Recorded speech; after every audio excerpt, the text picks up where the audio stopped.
Simion Filip on multiplicative ergodic theorem.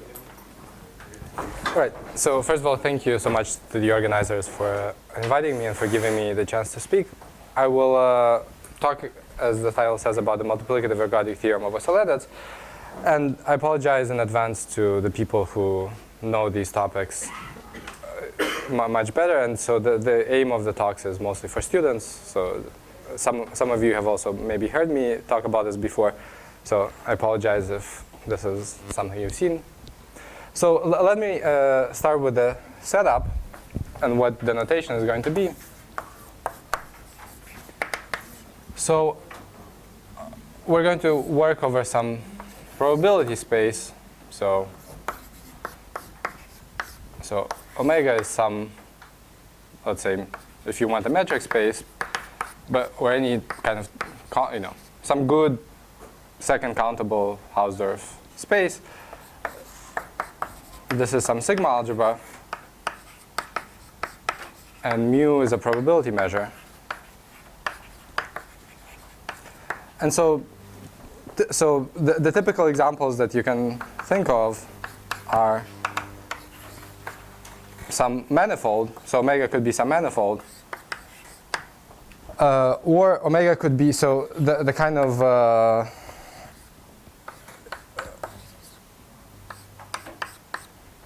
setup that occurs, for example, in probability theory is you could take, say, a two-element set and raise it to the power n. So this is going to be a compact metric space. And you can think of this as the space of outcomes of flipping a coin. So you can model most questions on these kinds of spaces. And so what is the topic of interest for such things? Well, typically you have some transformation, t from omega to omega, preserving mu.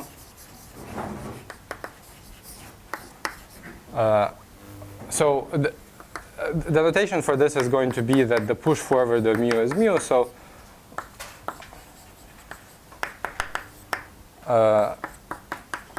what does it mean to push forward the measure?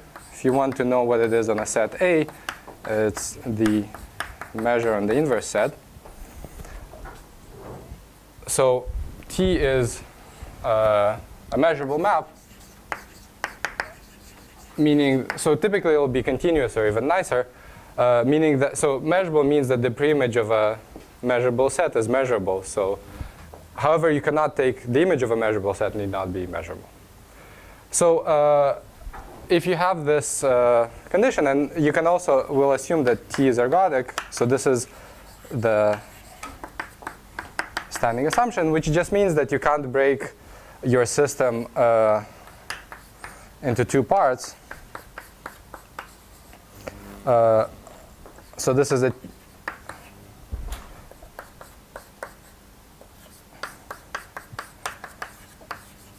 so if you have, in fact, if you have any set which is T invariant, then its measure is 0 or 1. So it just means that your system cannot be decomposed in two parts which are the same. So in this case, the starting point for everything is the Birkhoff-Ergodic theorem. So this is what's called the pointwise ergodic theorem. So what does it say? So it says that if you have a function, any function, which is integrable, then for almost every little omega and capital omega, if you take the average of the function on the orbit, so you sample your function, then this approaches, as n goes to infinity, this approaches the average of f with respect to mu. So this is a very good theorem in many different ways. I want to emphasize that, so this is a pointwise theorem, namely it tells you that something happens for almost every omega. There's also the von Neumann theorem, which will tell you that if you just take the average of the function, so you iterate the function, so maybe just try that. So the von Neumann ergodic theorem So this is in L2. It says that if you have f in L2, then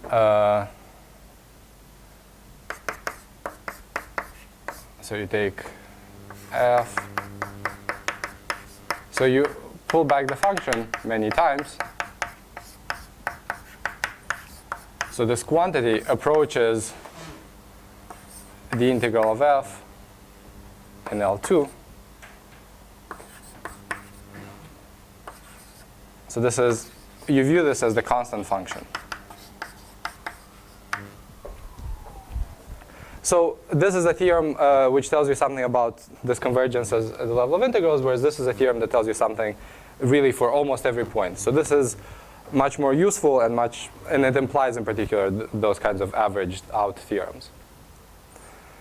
Okay, so so what does the Oscillatus theorem say, or the multiplicative ergodic theorem? So it tries to generalize this setup, so this result about the average along orbits to the average of so here you have the average of a function. So let me maybe draw a picture to. So you have omega, then jumps to t omega. And so as your point jumps around the system, you want to say that it visits every point with equal frequency. And if you sample a function, sampling it along the orbit is the same as just taking the average. So the Oscillatus theorem is concerned with trying to sample something more non-commutative, so for example, matrices. So the setup is the following. So you have V over omega is some vector bundle with a metric. And you have now T, it acts both on V and on omega. So the notation is maybe a little bit non-standard, meaning that it acts on the fibers of the vector bundle by linear transformations.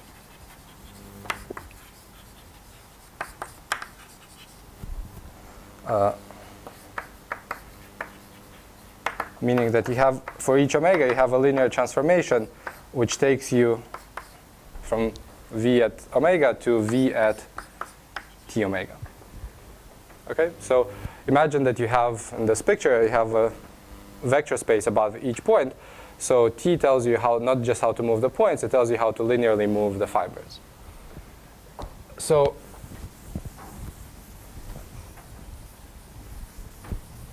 the motivating example for such a thing is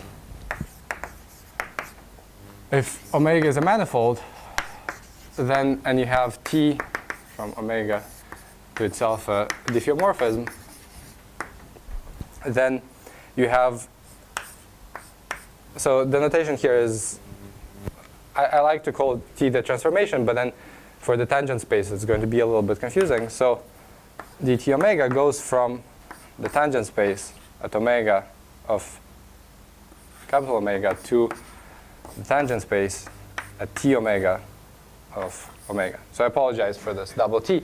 It's only going to be for another half a board. I didn't want to, I like to call the transformation T, and the tangent space is always called T, so there's this unfortunate notation. So now if you apply this transformation n times, what happens is you have t to the n omega. So this goes from the tangent space at omega to the tangent space n times at omega. So you just see what happens after n steps. But the point is that this is also the composition of, you see, you can factor the tangent spaces. So you can factor this map as a composition of several such. So you have, so here you have the first derivative, then, so here you have the derivative of t at omega. Here you have the derivative of t at t omega, and so on. So really, the derivative of the nth map, so, oops, the derivative of t to the n at omega, so this is a composition of the derivative, okay, so you have to start from the right, so it's the derivative of t at omega composed with the derivative of t at t omega.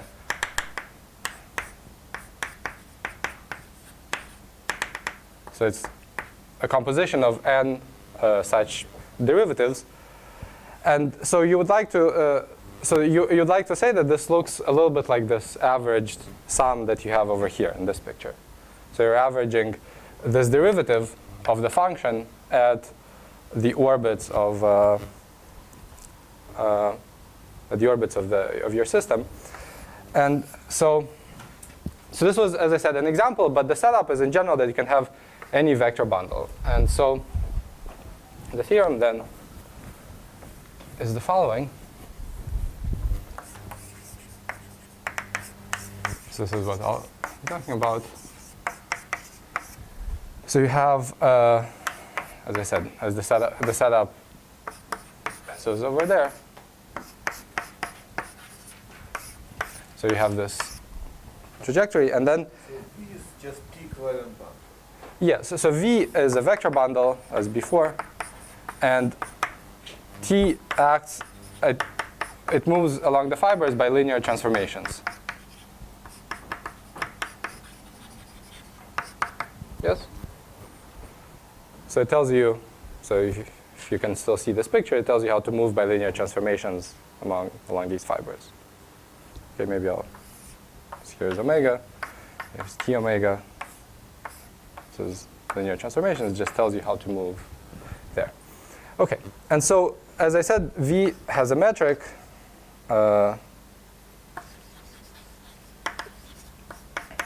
it has a norm, and you assume that the integral of the operator norm. So you have to assume that this function is not too wild. It's not doing things that are too complicated.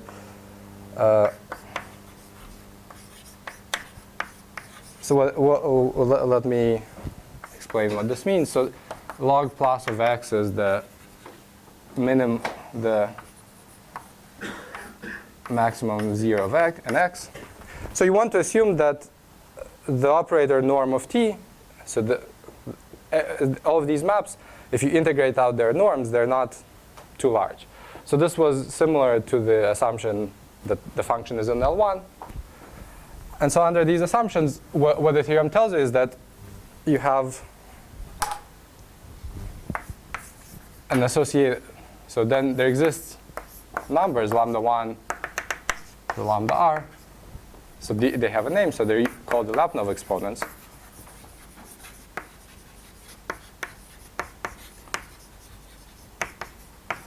And so you have also subbundles. So you have 0, so you have, so I'll explain the notation in a minute.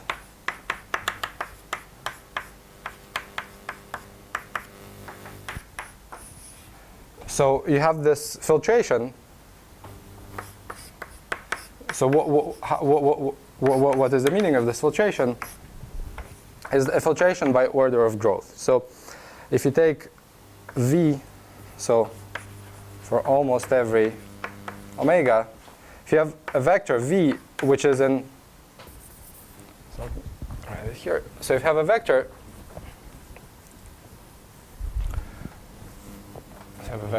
V in, so you have this filtration, and then you pick a vector which is, say, in this part of the filtration, but it's not in the lower part. Then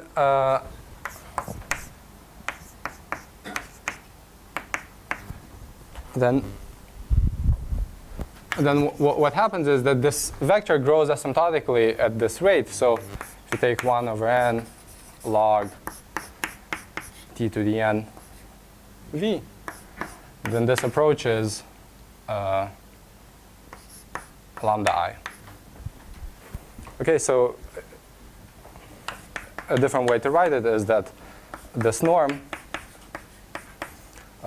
is approximately e to the n lambda I. Okay? So how does this compare to... okay, so this is the statement of the theorem. So how does this compare to the Birkhoff theorem? So, for example, suppose that V is one-dimensional. Then these theorems are essentially the same theorem.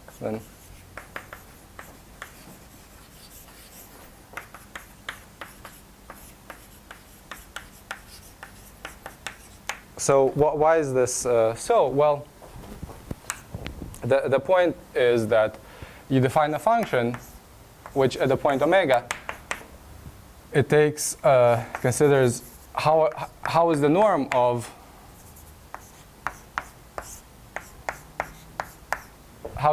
V changing. So the point is that, so V is in the omega. So the point is that this ratio is independent of the choice of V, of little v, as long as this is one-dimensional. It's a ratio of two things. You scale the top, you scale the bottom. And now f of omega plus f of t omega plus f of t to the n minus 1 omega. So this is just by telescoping series, it's going to just be log of t to the n v minus log v. So the Birkhoff theorem tells you that asymptotically the sum behaves, so says that this is asymptotically n times the integral of f d mu. So since this term is constant, it tells you that this quantity behaves asymptotically like this, which is the same as the statement over here. Okay? Other questions so far? No. All right. So this is the theorem, and okay, let me actually make a few further comments about. Okay, so I'm going to erase this part with a setup, but I want to emphasize two more things. So, oh, sorry.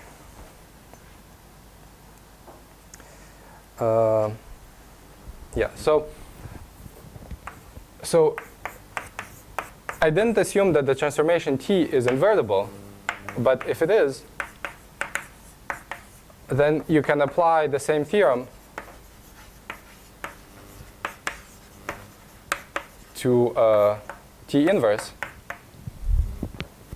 So then what you would get is you'll obtain a backwards filtration. So bigger V bigger than or equal to lambda I. So you'll obtain the same picture as over here with some different spaces and going in the opposite direction. It turns out that the numbers are going to be the same. So the collection of numbers is going to be the same. The spaces are going to be oriented in the other direction. And if you define V lambda I to be V less than or equal to lambda I intersect V bigger than or equal to lambda I, then you have a direct sum decomposition. And the filtrations are just the partial sums in one direction or in the other direction, where the numbers are ordered by in this way. And the point is that, what does this sign tell you? It tells you that in the future, the vector grows at rate at least lambda I. So this is the filtration by growth into the future, or if you reverse time, it can kind of be decay in the past. So these numbers, lambda I, can be positive or negative, depending as to whether the vector is growing or shrinking. And the other thing is that, the other remark I wanted to make was that the dimension of this quotient, so V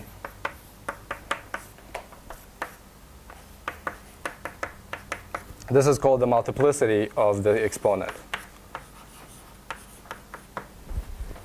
So it could be that these exponents appear with some multiplicity, so these terms of the filtration can be of any dimension. It could be that there's just one exponent and there's not much of a filtration.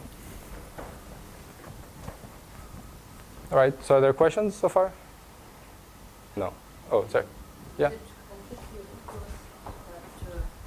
you get the same lambda I when you apply the theorem to t-1? I mean, it requires a small check, but the point is that all you have to do is you have to look at an orbit. So this is just a statement about the orbit. So you have t that goes this way, and t inverse goes the other way. And the point is that if you have a vector, so these exponents are the numbers that you see for the asymptotic growth rate if you go in this direction. If you take a vector here and you move it the other way. And what this tells you is that if you start here and you start with the vector which has been growing at that rate, if you move it backwards, it will have to shrink at the opposite rate. So in some sense, these should be bigger than or equal, sorry.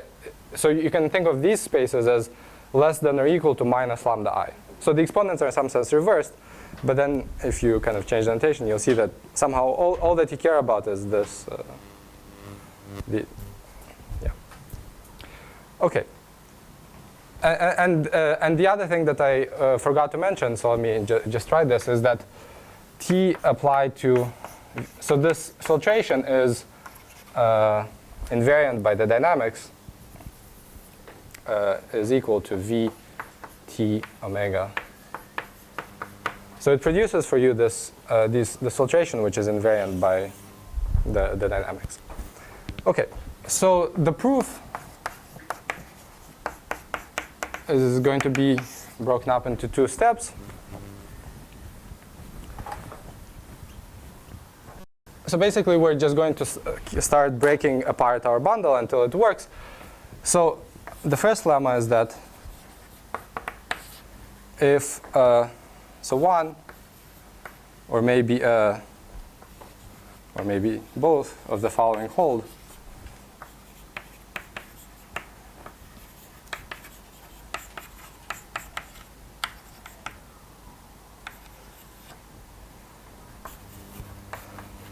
so one is that for any v in v and mu almost every omega,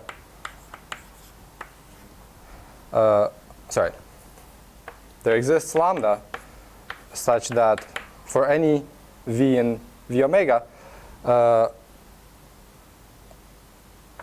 1 over n log t to the n omega, t to the n v goes to lambda. So either all vectors grow at the same rate, which is some number lambda, in which case the theorem is proved, or there exists a proper subbundle, it's called v prime sine v, which is t invariant. So here proper means that it has dimensions strictly between v and 0. So either your bundle, either the growth rate as you're applying this transformation is uniformly the same, or you have some subbundle which is t invariant and you have this. Okay?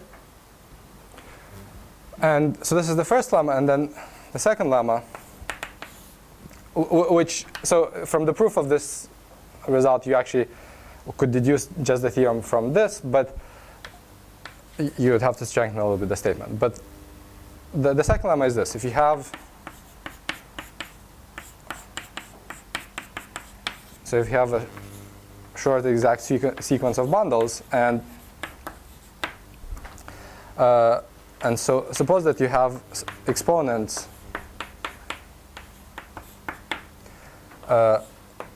and so these bundles all are supposed to have metrics. The metrics are not, I mean, they don't have to be compatible. although you can arrange them to be compatible. So if for any E in E,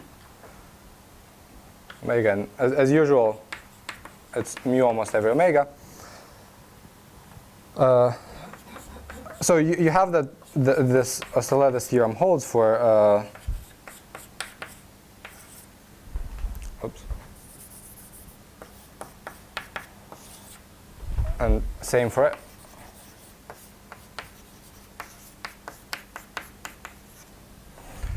So suppose that you have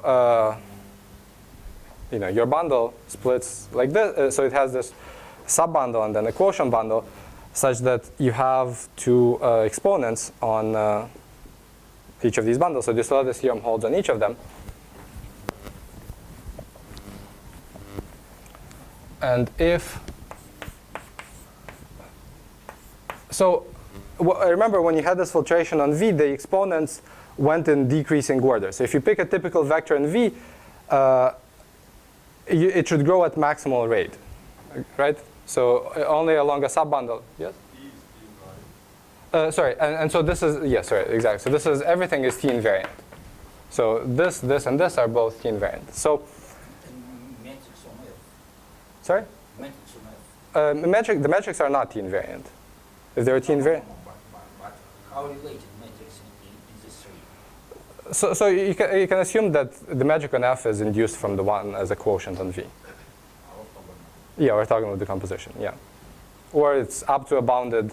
So let me make a different statement, a different comment, which is that if you could put many different metrics on a bundle and ask for this theorem. So as long as the metrics differ by some function which is integrable, for example, then a particular constant, a function which is bounded, then these numbers, you see, are going to be the same, because if you modify this by something bounded, then sorry, of course I forgot the log. If you take the log, the 1 over n kills that constant. Okay, so as I said, so if you pick a typical vector in here, for this? For this remark, that it doesn't depend on. Yeah. So for this, you have to apply the usual Birkhoff theorem. Yeah. So let me, maybe I'll make another comment at the end, but let me just make the following observation, that typically you expect, if you pick a random vector in here, you'd expect it to grow at the maximal rate, at the exponent lambda 1. If it doesn't, it would have to be in this smaller subbundle. But here, suppose that you have a subbundle such that the growth on the subbundle is bigger than the growth on the quotient. So if you pick a typical vector which is not an E and you map it to F, then somehow it seems to be growing slower than if it would have been in E. Then the claim is that V is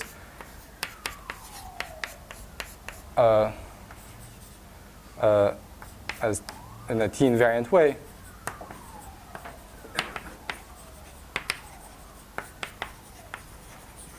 So the point, the claim is that there's a way to find there's a map that goes from F to V, which is T invariant, and so exhibits V as a direct sum, which is T invariant.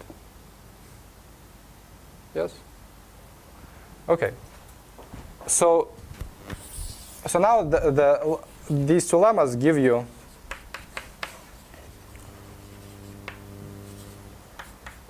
the Birkhoff theorem, the Oscillatus theorem. Because what do you have to do? You start with your vector bundle and you apply this lemma, and it tells you that either you have a subbundle or everything grows at the same rate. And if you have a subbundle, then you apply this lemma again and again, and then you break up your bundle into as many subbundles as you can. And if the exponents are not coming in the order in which they were promised to come, then you apply this lemma to write them as to write the bundle as a direct sum, and then you can rearrange it. Okay? All right. So now I'll try to briefly sketch the proof of the lemmas. Okay. Sorry. So so to prove lemma 1, okay, so we have this lemma 1, and we want to either produce a bundle, which a non-trivial subbundle, or to show that everything grows at the same rate. So let me give a few preliminaries.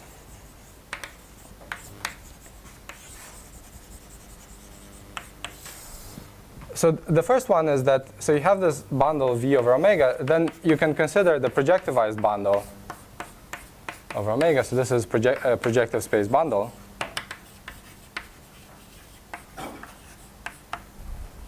And you can consider the following kind of measures. So the reason to take a projective space bundle is because the fibers are now compact spaces.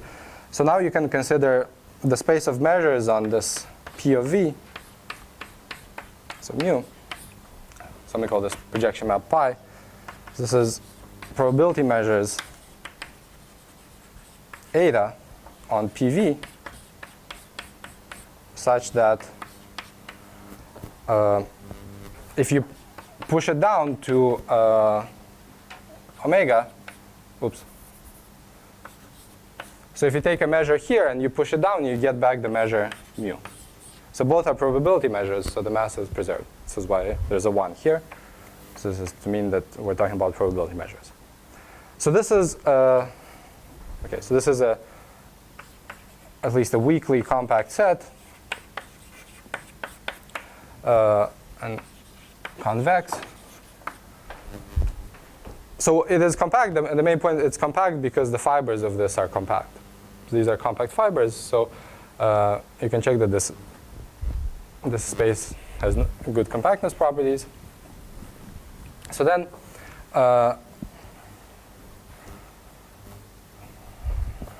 so T acts on P of V. So since T acts on this space by linear transformations, it acts on this bundle, and so it acts on these measures. And so the claim is that the T invariant set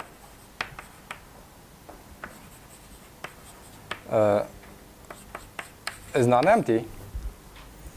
So and the proof is what's called this Krylov-Bogoliubov argument. Yeah, you could say that somebody's sorry. I mean, for functional and functionality, I guess you have to use somebody else's name, but no, it's sure. There's a fixed point theorem that tells. Yeah, so I don't know whose name it is, sure, but it's easier. I mean, it's easier to prove it than to state it. So so the proof is just you take the limit. So take any eta, and here. So you pick an element, and you just take eta plus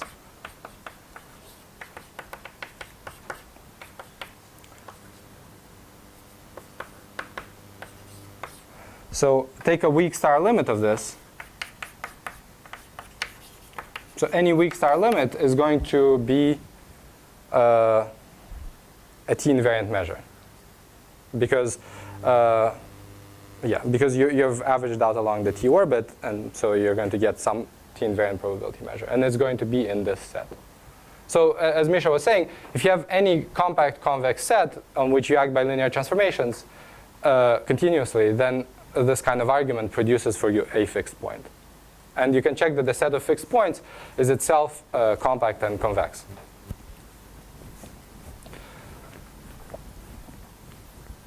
Okay, so now, so now for the proof of lemma 1, you can start, so we'll define a function f from, sorry, let me write, so it's from this projective space bundle to the real numbers, and it's going to be a function similar to what we had before. So it's just going to tell you how the vector is being distorted under this transformation. And again, it doesn't depend on the class of v, because if you scale v, then you get the same number here. So, okay. So now you can define the following function. You have the integral of f from probability measures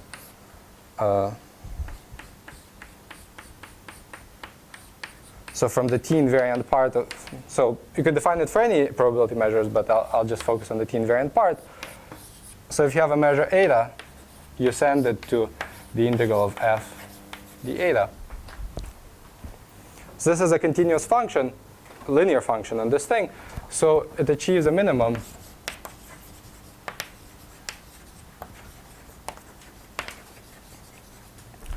on a compact convex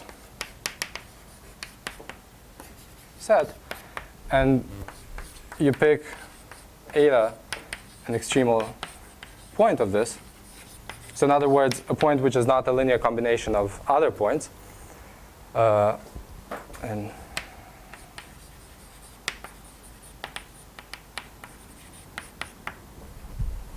so what does this minimal set say? It says that so it's eta minimizes this integral.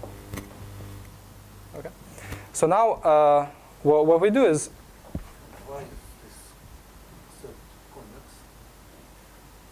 well, because the minimum, so this is a linear function. So this integration is a linear function. Yeah, it's linear on the measures. So if you have two measures which integrate to the same thing, any linear combination of them also integrates to the same.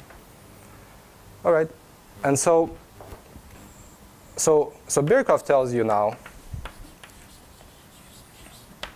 so for eta almost every v, you have that 1 over n f of v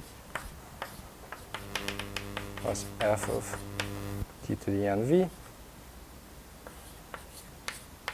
approaches, I'm going to call it lambda, is equal to the integral of f d eta.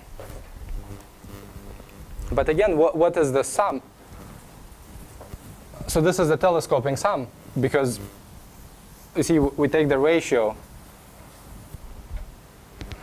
at one point and then under the iteration. So if you do this along an orbit, then you see that f of v plus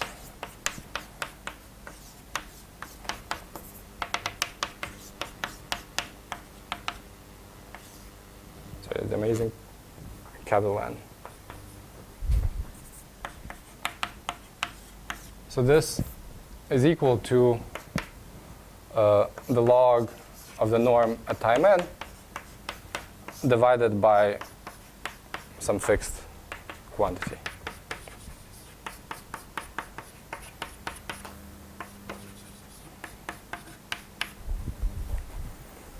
Okay.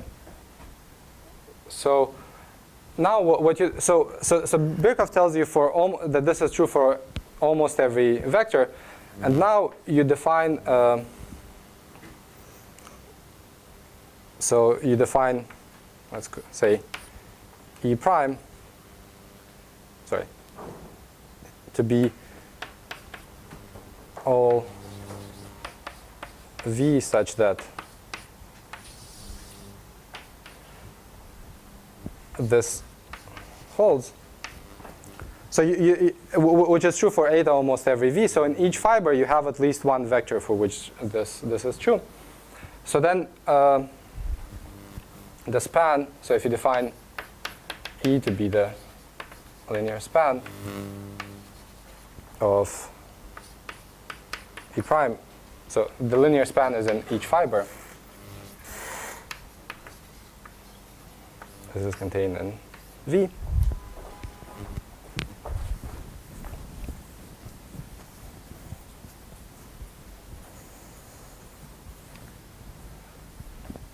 So then for V in E omega, you have that 1 over n log t to the n v approaches this lambda. So, and E is non-trivial. So why? Yes. So there are 2 points. One is that because any vector in E is a finite linear combination of vectors for which, so any vector in E is a finite linear combination of vectors for which this is true.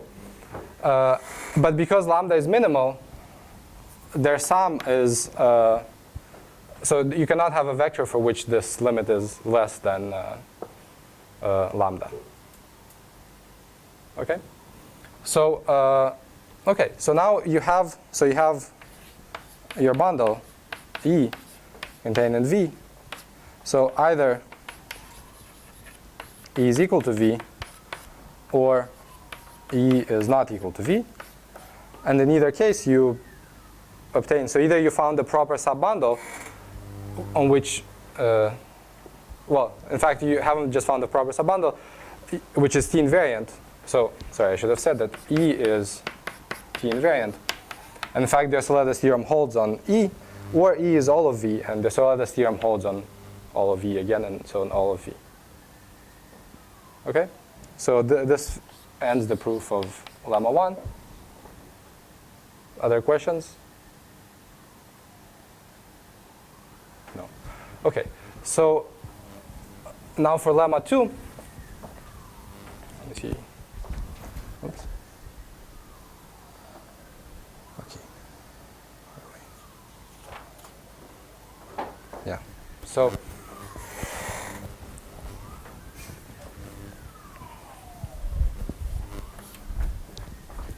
it's now lemma 2. So the setup was we had these bundles, and we would like to construct some direct sum decomposition of this bundle using the assumption that lambda E is bigger than lambda F.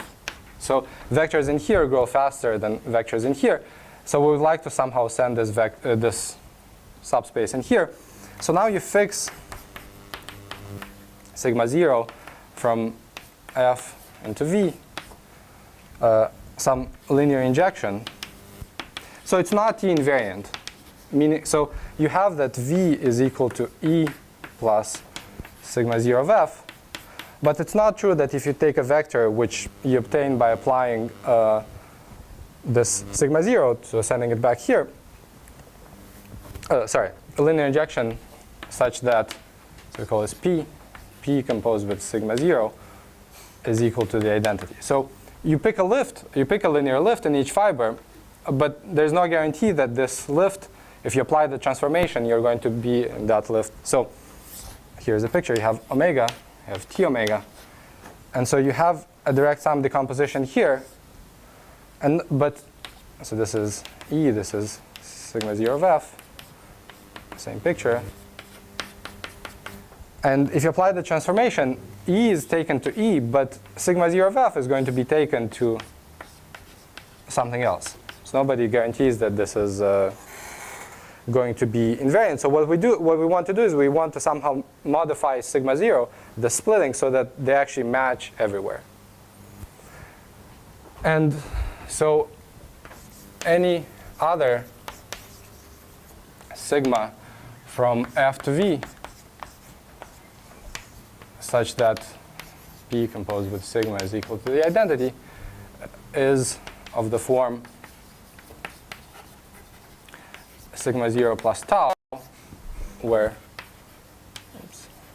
tau is from V to E. So this is a usual thing. So the difference of any two such maps which provide the lift is a map which projects to 0 here. So it's a map that takes F to E. So we want to define this map. Yes? Oh, sorry. Yes, thank you. From F to E. Yes. Is this? Yes. Thank you. Yeah. So it's from here to here. So okay. So let me write the shape of T. So T with respect to this direct sum decomposition is upper triangular. So you have T on E, T on F, and here is some upper triangular matrix, the upper triangular part.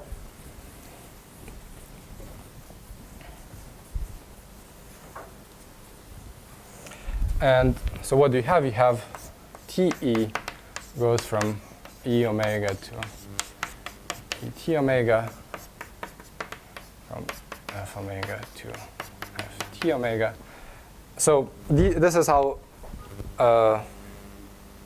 T acts on these factors, and then U acts from F omega to E T omega.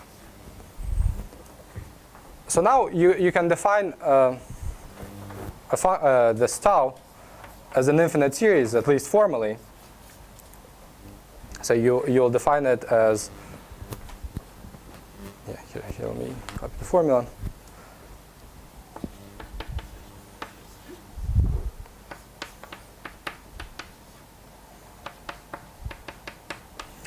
So you use the dynamics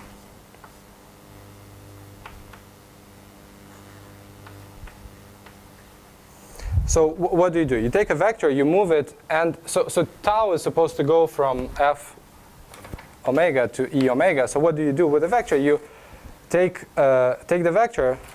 So here, let me again draw a picture. You have omega, T to the n omega. So you take a vector, in F, you move it by the dynamics all the way over here. Then you apply U, which moves it to E. So here's F.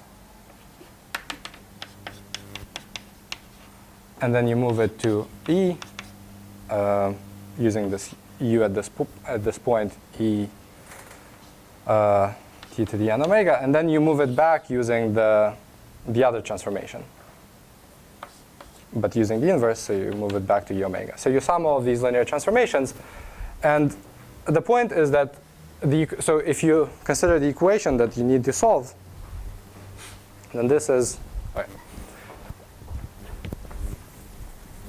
So then tau solves, at least formally, this the required equation. So I'm not, if you want, I can try to write it down, but if you add that tau to this sigma 0, then you'll discover that in the new basis, T will look upper triangle, will be diagonal without this upper triangular term. And the key point is that it converges, since this norm of T to the minus n plus 1, and the E direction is roughly E to the minus n times lambda E, and the norm of the other operator, T to the nf, is approximately E to the n LF, lambda F. So you have these two exponents, but this one, which comes with a negative sign, is bigger than the other one. So this sum actually converges as a geometric series. So this construction allows you to write this direct sum decomposition. All right. So this was the proof of Dioscorides theorem. What I'll talk about in the second lecture is an extension of this and a point of view on this from in spaces of negative curvature or non-positive curvature, and how, for example, the space of matrices is a space of non-positive curvature, and how that can be used to have a different point of view on the same type of questions. So I'll stop here. Thank you.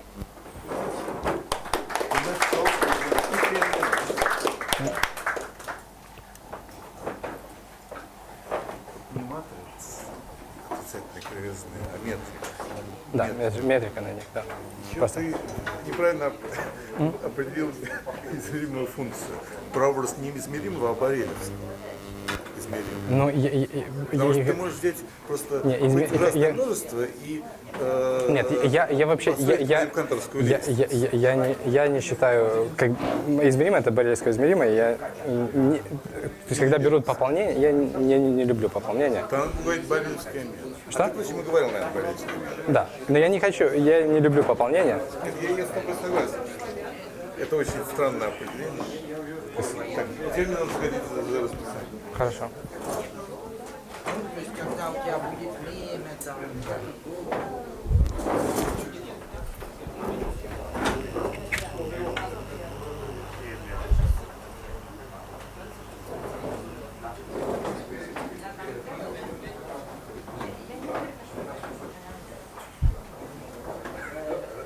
Привет. Извини, что я не знаю, тут просто много людей, которые меня слышали, как я это рассказывал много раз, поэтому мне как-то неудобно, но... Я на самом деле не до конца понял идею ТКС первой ленты.